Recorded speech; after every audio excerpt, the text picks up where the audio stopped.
Welcome to the special Appalachian Trail edition of In the Woods. I am here about halfway up the Moxie-Bald Mountain trail, making it to the top. So I'm like just shy of 3,000 feet, I think, and 9 miles-ish. So here we go, let's see what we find. An important part about walking alone in the woods is to remember the different dangers that you might face, like fording rivers and climbing through muddy mires. None of it very fun, but all part of the adventure. Here's the little guy that I'm gonna have to ford. It's about half the size of the one that you take to get onto the north part of the trail from Troutdale Road, but it sure is beautiful out here. Let's see if I can get across this river. Made it across the brook. That's Bald Mountain Brook. Last year when we were up at Lake Moxie, it is the same brook by the base of the lake where I caught a beautiful 14-inch rainbow trout. Very nice. See, where I'm standing now is on the other side of the river at one of the maintained little campsites for thru hikers and other people out for an adventure. This one's in really nice shape, big fire pit, tenting area. So when making plans to go out on the trail, remember, you can always stop at one of these nice spots and find yourself a place to rest, relax, and I'm gonna do that now.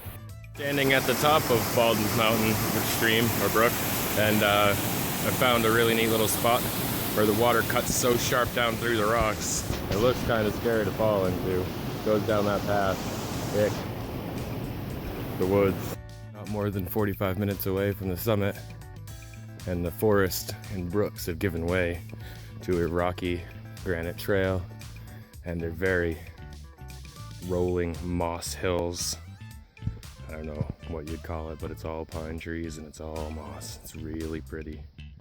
The temperature's dropped about 5 degrees since being down at sea level, and we'll see you at the top. Nearing the summit, and came to this pretty intense spot of split rocks that overhang, and there's caves, and part of the trail actually cuts down through that space. And there's this deep cut that's about, I don't know, 20 feet at that high spot on the left side. And actually continue down the trail and go underneath this ledge. And holy shit. That's intense. It's just hanging there.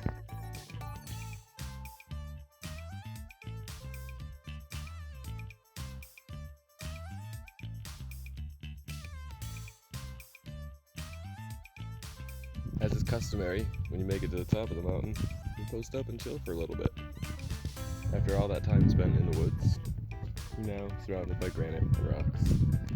Made it the almost 3,000 feet, 2,630 up, and it is wonderful.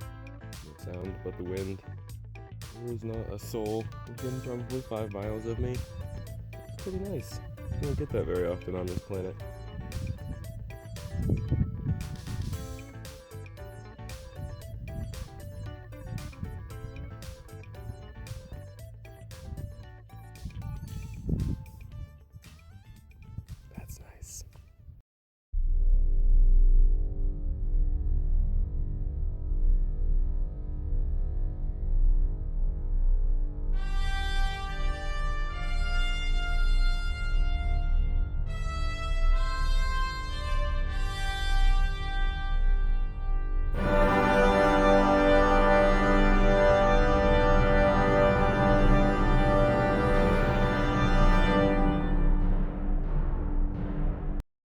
I've made a pretty cool discovery here while I was enjoying a Cliff Bar snack here on the mountain top.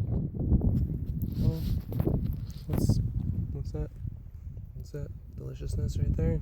Ooh, is that a blueberry? Yummy. That was good. Don't eat those ones. Those ones are not blueberries.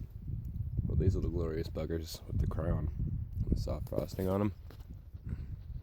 That's yummy. A little bit of a thought as I was coming around the edge of this. It's very reminiscent of Lord of the Rings on this mountain. It's got the nice rolling rocks and everything, so just for fun, we're taking the hobbits to Isengard.